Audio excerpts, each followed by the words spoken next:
Hello guys, मैं आपको एक स्टोरी सुनाने जा रही हूँ। मोहब्बत की दास्तां चैप्टर 1 शादी की तैयारी। अब आगे बढ़ते हैं।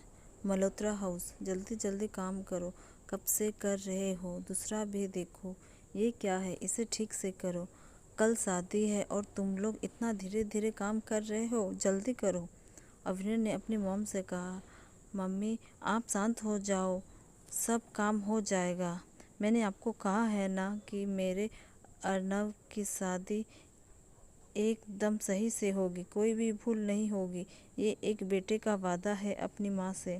उसने इतना ही कहा था कि पीछे से आवाज़ आई, मॉम नॉर्मल शादी नहीं हो सकती क्या? इतना शादी को बड़ा बनाने की क्या ज़रूरत थी?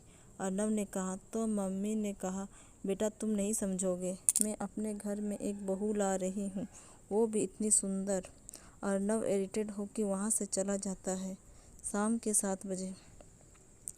अभिनव तुम्हारी गर्लफ्रेंड कहाँ है, अभी तक आई नहीं? मम्मी ने कहा, मुझे कोई याद कर रहा है लगता है। पीछे से आवाज़ आई, अर्नव और अभिनव की माँ का नाम पूर्वी है। पूर्वी जी ने कहा, बेटा फाइनली तुम आ गई, कहाँ थी तुम? आंटी मैं तो बस आ ही रही थी, बट मैं आपके बेटे से बहुत गुस्सा हूँ। आपका बेटा मुझे लेने ही नहीं आया कॉलेज से, तो मैं क्या करती? आप ही बताइए। पूर्वी जी जोर से हंसी और कहा, अभिनव तुम्हें अवनी को लेने जाना चाहिए था ना? अभिनव ने कहा, मम्मी आप तो जानती हो ना मैं कितना बिजी था काम में। हाँ हाँ, तुम हमेशा बिजी रहते हो, कब मुझे टाइम देते हो? इतने सालों में कितनी बार बोल चुकी हूँ शादी कर लो मुझसे, लेकिन मजाल है कि तुम मुझे अपनी दुल्हन बनाओ। अवनी की बातें सुनकर अभिनव को बहुत दुख हुआ। वो उसके करीब आया और कहा, सॉरी बट अगले साल पक्का।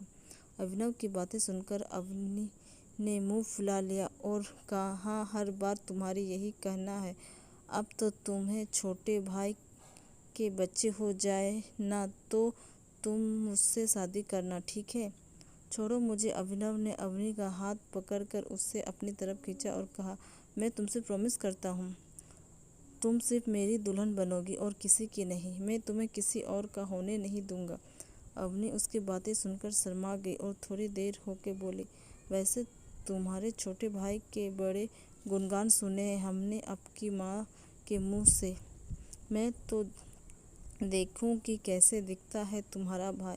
पूर्वी जी आई और कहा, मेरे दोनों बेटे ही पागल है पूरा इतना कि अर्नव इतना काम में बिजी रहता है कि उसे कोई लड़की दिखती ही नहीं है, और दूसरे बेटे ने तुम्हें पसंद भी किया तो शादी नहीं की अब तक।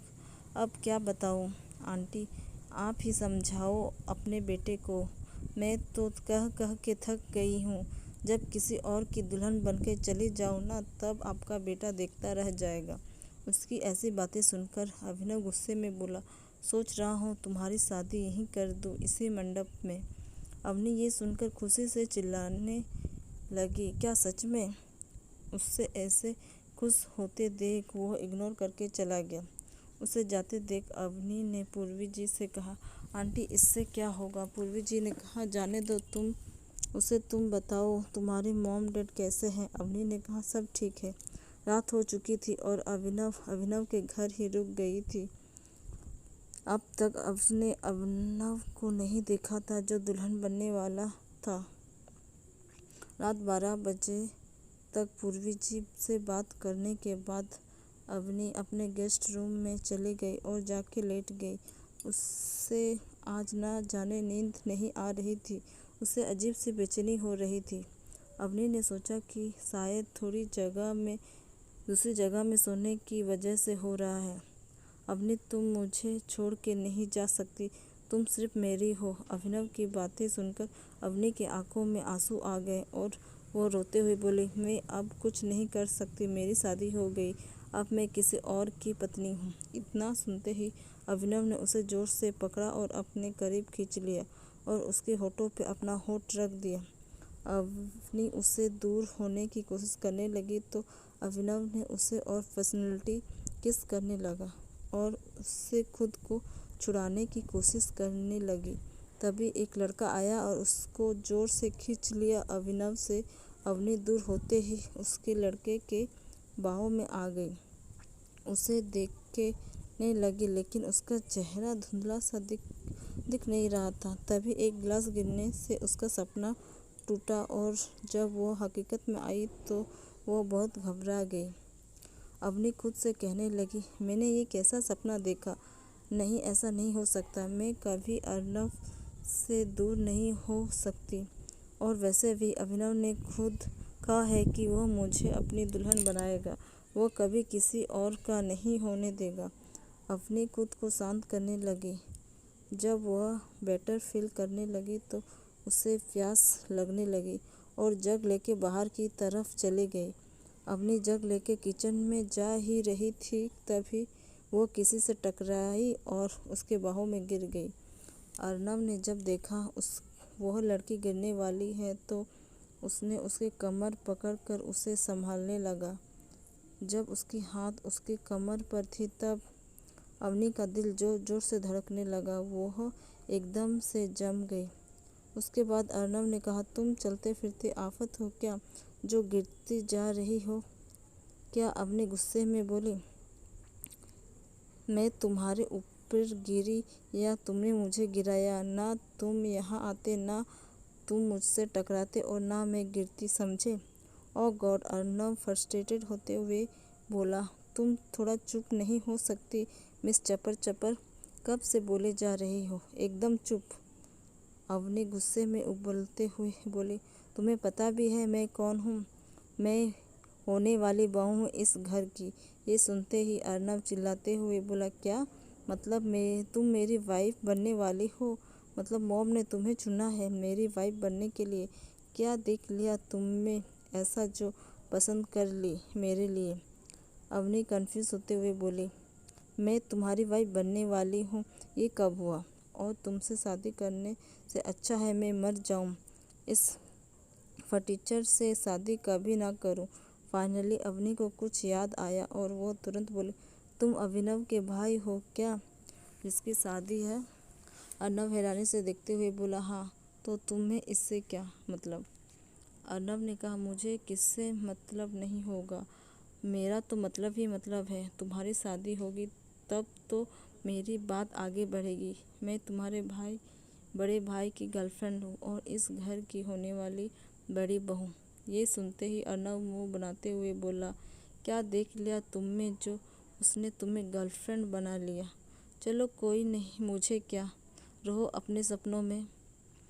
अवनी गुस्से से वहाँ से चले गई और मन में कहने लगी, अजीब किस्म का इंसान है, इसकी वाइफ पता नहीं इससे कैसे झेलेगी, मर जाएगी वो बेचारी।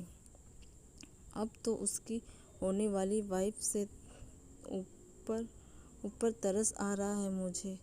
दोनों अपने कमरे में चले गए और सो गए। दूसरा दिन अर्नव की शादी थी। ट्रिंग ट्रिंग ट्रिंग ट्रिंग अलार्म। इतनी सुबह सुबह कौन बजा रहा है, अलार्म बंद करो।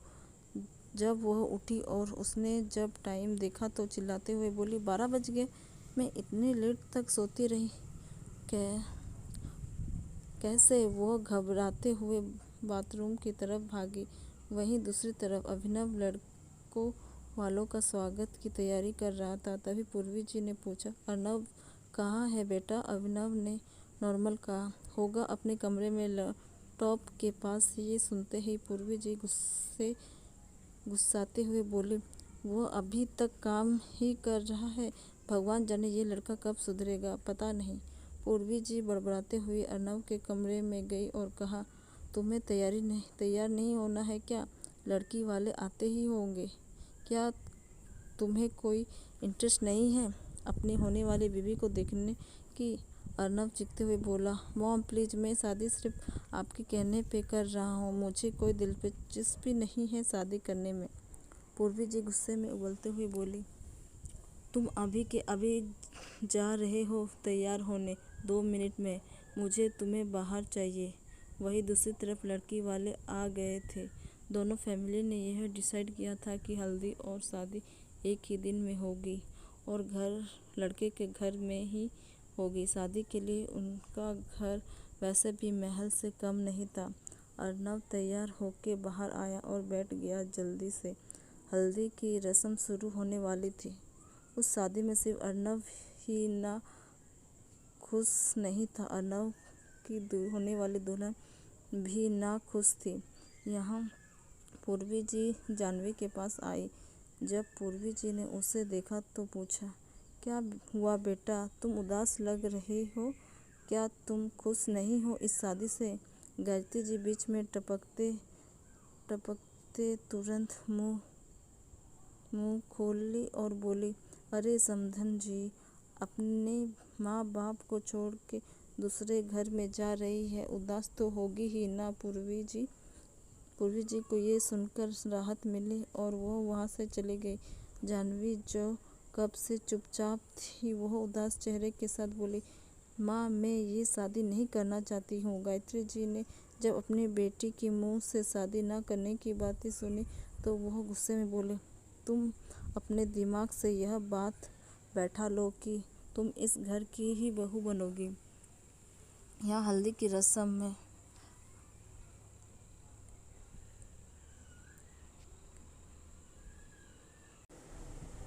एवयोन पीछे से अवनी की आवाज़ आई। जब अर्नव और अभिनव ने पीछे मुड़कर देखा तो देखते ही रह गए। अवनी ने आज येलो कलर का लहंगा पहना था। उसकी बॉडी इतनी फिट थी कि जो भी देख ले तो बस देखते ही रह जाए। उसके दूध के जैसे गोरे स्किन और इतनी सॉफ्ट बॉडी की हाथ रख दे तो वो पिघल जाए। इतनी सुंदर लड़की को देख के एक लड़के ने कमेंट किया, यार ये तो दुल्हन को भी मात दे देगी, इतनी सुंदर लड़की मैंने आज तक नहीं देखी, काश ये मेरी होती। जब अर्नव ने ये सुना तो उसे पता नहीं अजीब सी जलन महसूस हुआ। पूर्वी जी ने जब अवनी को देखा तो उसने मुस्कुरा के कहा, बेटा, आज तुम बहुत सुंदर लग रही हो। एक काम करते हैं, हम दोनों एक फ़ोटो लेते हैं, हमेशा याद बन के रहेगा। अवनी एक्साइटेड होके बोली, ये तो सच में बहुत अच्छा आइडिया है। उन्होंने फ़ोटो शूट वाले को बुलाया और पोज देने लगी। नेक्स्ट चैप्टर के लिए आगे सुनते रहिए।